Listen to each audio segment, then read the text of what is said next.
एक अति सुंदर महिला ने विमान में प्रवेश किया और अपनी सीट की तलाश में नजरें घुमाई। उसने देखा कि उसकी सीट एक ऐसे व्यक्ति के बगल में है जिसके दोनों ही हाथ नहीं हैं। महिला को उस अपाहिज व्यक्ति के पास बैठने में झिझक हुई। उस सुंदर महिला ने एयर होस्टेस से बोला, मैं इस सीट पर सुविधा पूर्वक यात्रा नहीं कर पाऊंगी क्योंकि साथ की सीट पर जो व्यक्ति बैठा हुआ है उसके दोनों हाथ नहीं है। उस सुंदर महिला ने एयर होस्टेस से सीट बदलने हेतु आग्रह किया। असहज हुई एयर होस्टेस ने पूछा, मैम क्या आप मुझे कारण बता सकती है?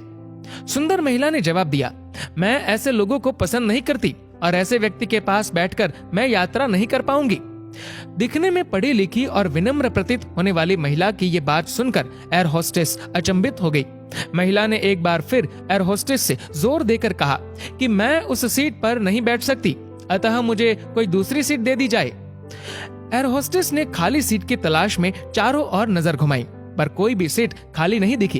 एयर होस्टेस ने महिला से कहा कि मैडम, इस इकोनॉमी क्लास में कोई सीट खाली नहीं है, किंतु यात्रियों की सुविधा का ध्यान रखना हमारा दायित्व है, अतः मैं विमान के कप्तान से बात करती हूँ, कृपया तब तक थोड़ा धैर्य रखें। ऐसा कहकर एयर होस्टेस कप्तान से बात करने चली गई और उसने जाकर पूरी बात कप्तान को बताई। कुछ समय बाद वो लौटी और उसने महिला से कहा, मैडम आपको जो असुविधा हुई उसके लिए हमें बहुत खेद है। इस पूरे विमान में केवल एक ही सीट खाली है और वह प्रथम श्रेणी में है। मैंने हमारी टीम से बात की और हमने एक असाधारण निर्णय लिया।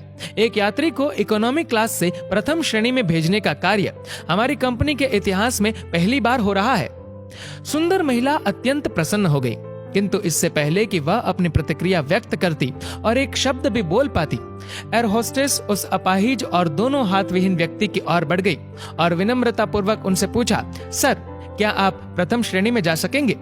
क्योंकि हम नहीं चाहते कि आप एक अशिष्ट यात्री के साथ यात्रा करके परेशान हो। ये बात सुनकर सभी यात्रियों ने ताली बजाकर इस निर्णय का स्वागत किया। वह अति सुंदर दिखने वाली महिला तो अब शर्म से नजरें ही नहीं उठा पा रही थी। तब उस अपाहिज व्यक्ति ने खड़े होकर कहा, मैं एक भूतपूर्व सैनिक हूँ और मैंने एक ऑपरेशन के दौरान कश्मीर सीमा पर हुए बम विस्फोट में अपने दोनों हाथ खो दिए थे। सबसे पहले जब मैंने इन देवी जी की चर्चा सुनी तब मैं सोच रहा था कि मैंने भी किन लोगों की सुरक्षा के लिए अपनी जान जोखिम में डाली और अपने हाथ खोए, लेकिन जब आप सभी की प्रतिक्रिया देखी तो अब अपने आप पर गर्व महसूस हो रहा है कि मैंने अपने देश और देशवासियों की खातिर अपने दोनों हाथ खोए। और इतना कहकर वह प्रथम श्रेणी में चले गए। सुंदर महिला पूरी तरह से शर्मिंदा होकर सर झुकाए सीट पर बैठ गई। अगर विचारों में उदारता नहीं है तो ऐसी सुंदरता का कोई मूल्य नहीं है। दोस्तों, इस कहानी को लेकर आपकी क्या राय है नीचे कमेंट करके जरूर बताएगा। और अगर आपको ये वीडियो अच्छा लगा हो तो इस वीडियो को लाइक करेगा, शेयर करिएगा ज्यादा से ज्यादा लोगों तक। और ऐसे ही और भी इंस्पिरेशनल वीडियोस के लिए सब्सक्राइब करें हमारे यूट्यूब चैनल को और फेसबुक पर फॉलो करें हमारे पेज को। धन्यवाद।